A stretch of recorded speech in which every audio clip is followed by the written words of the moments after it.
Que se passe-t-il à Equinox? Hier, on a vécu quelque chose de tellement grave à la visite du président ou alors du directeur général du Conseil national de la communication que je vous invite à vivre une petite épisode et on se retrouve derrière pour l'analyse. Pratiquer la profession pour ceux qui étaient journalistes comme on vous a appris à l'école. 15 minutes d'échange à peine et Joe Chebonken Kalaboubse s'en va.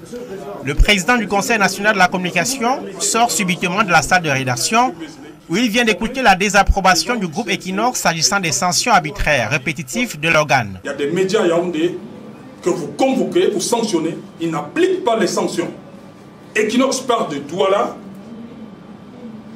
pour déférer aux convocations du CNC et nous appliquons toujours les sanctions. Nous ne comprenons pas pourquoi cet acharnement. Le dernier acte controversé du régulateur, c'est la suspension de mois ayant visé droit de réponse et son présentateur, Duval Fangwa. Des représailles et d'autres contre un média dont les professionnels ont fait du respect de l'éthique la fondation de leur démarche. Rappel utile dès l'entame, passage à l'auto. Equinox, qui est une chaîne de télévision citoyenne, respectueuse, républicaine, respectueuse des textes, a décidé de suspendre cette émission avant la notification.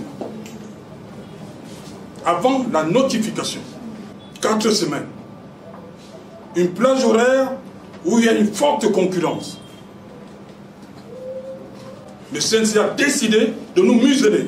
Cette prise de parole est mal acceptée par le président du CNC qui estime par ailleurs qu'Equinox n'a pas à relever le 2 poids 2 mesures qui caractérise les sanctions de l'organe. Ne regardez pas ce que les autres font.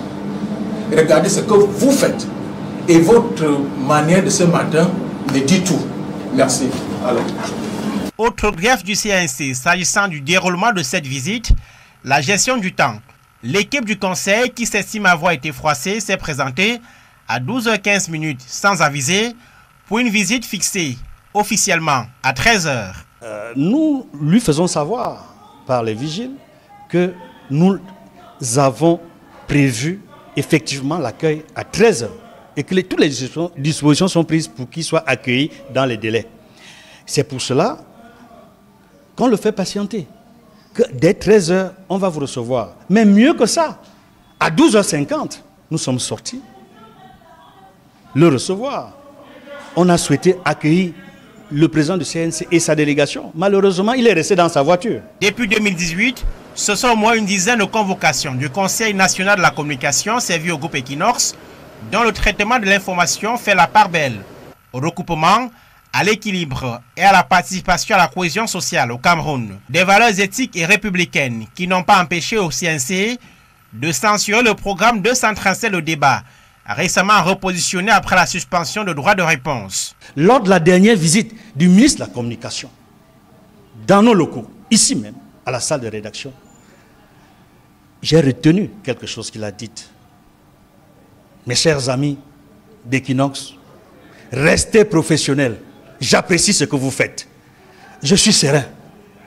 Lorsque, au sein du gouvernement, c'est un temps de nous museler, il y en a d'autres qui ont compris le rôle de la presse, chien de garde, dans une nation, dans une république, comme un élément de motivation, comme un régulateur social. Pour marquer son indignation devant ce qu'il considère comme les abus de trop, l'ensemble du personnel du groupe Equinox s'est vêtu de noir ce mardi. Le présentateur de l'émission 237 au débat, récemment censuré, Pierre Lavedu Yombang, s'est présenté devant les membres du CNC, auteur de cette mesure controversée, avec un bandeau sur la bouche. C'est en guise de dénonciation de ce musellement qui cible les professionnels des médias au Cameroun. Alors, le CNC avait condamné le débat droit de réponse sur Equinox Télévision à 1 mois de suspension et son journaliste vedette Duval Fangwa.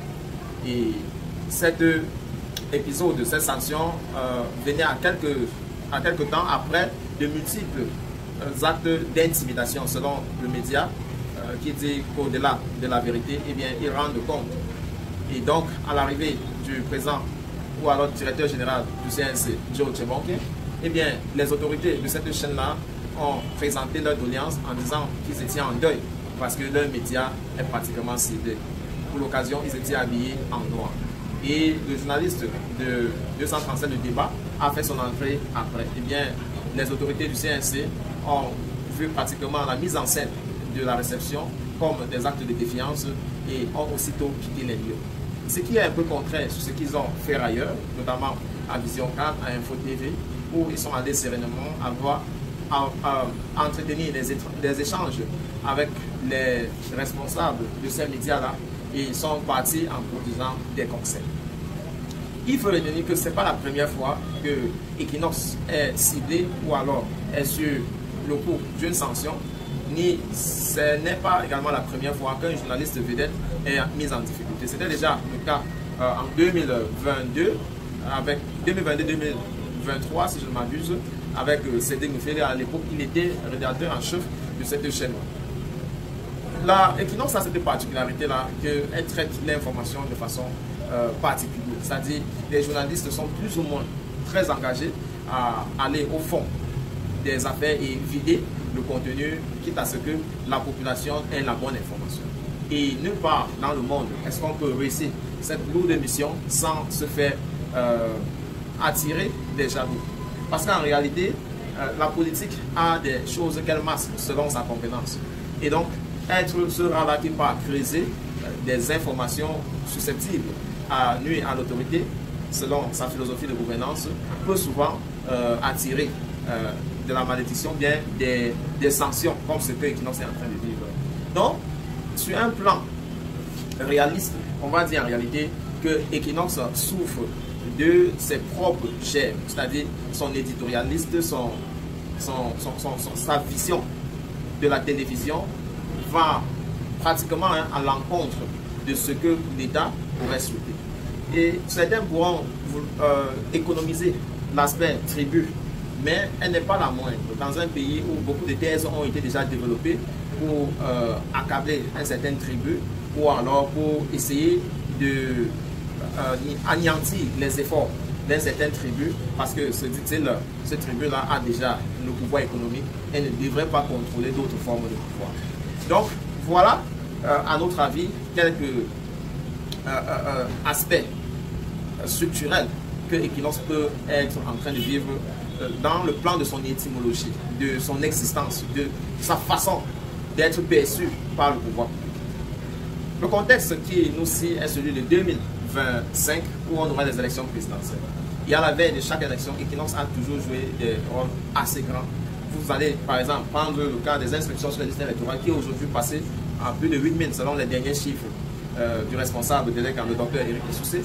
On est pratiquement à 8 millions et poussières. Il est donc clair que Equinox, à lui seul, a lourdement participé à la fois à la sensibilisation, à la production des contenus, à la couverture des séances, des inscriptions d'accompagnement des masses pour des campagnes, des inscriptions massives sur les listes électorales. Equinox a grandement œuvré. Si on pouvait les chiffrer, elle serait au-delà de 50% sur tout l'effort mis ensemble. Donc, fort de cette réputation, beaucoup plus proche du peuple, l'on peut constater qu'elle a donc un rôle prépondérant pour les élections à venir. Sa voix compte, pour dire le moins. Donc, de ce point de vue-là, il faut créer des mécanismes pour réduire son audience. Et c'est d'ailleurs ce que le chef de chaîne d'Equinox essayait de dire dans son réquisitoire, que voilà, les différentes injonctions qui sont mises sur leur chemin leur fait bouffer ou bien leur bouffe l'audience et leur fait perdre un certain segment qu'ils auront aimé consolider à l'horizon de 2025. Et cela de façon compétitive, c'est-à-dire ça profite directement à d'autres chaînes qui montent en accélération sur des critiques souvent très acerbes, au point où on commence à dire, eh bien, si ça se passe à Vision 4, si ça se passe à Info TV, eh bien, pourquoi est-ce qu'on empêche Equinox d'avoir son droit de regard sur l'actualité? D'ailleurs, elle en a régulièrement donné le droit de réponse à ceux qui se sentent victimisés ou alors stigmatisés par un certain débat. Bon, donc, elle comprend difficilement qu'on peut laisser les autres fonctionner, notamment certains qui ont carrément dit non, qui n'exécuteront jamais les décisions de la CNC et qu'on continue à avoir cet acharnement-là sur eux. On ne doit pas sortir sans ne pas dire un mot sur Faye Elvis. On a eu l'information hier qu'il a été embastillé par la police. Jusqu'ici, on n'a pas encore eu les informations sur ce qui lui est C'est-à-dire ce qu'on en veut. On n'a pas encore l'information sur ça. Et dès qu'on aura l'information, on va directement vous mettre à jour. Voilà qui met fin à cette autre édition. À très bientôt.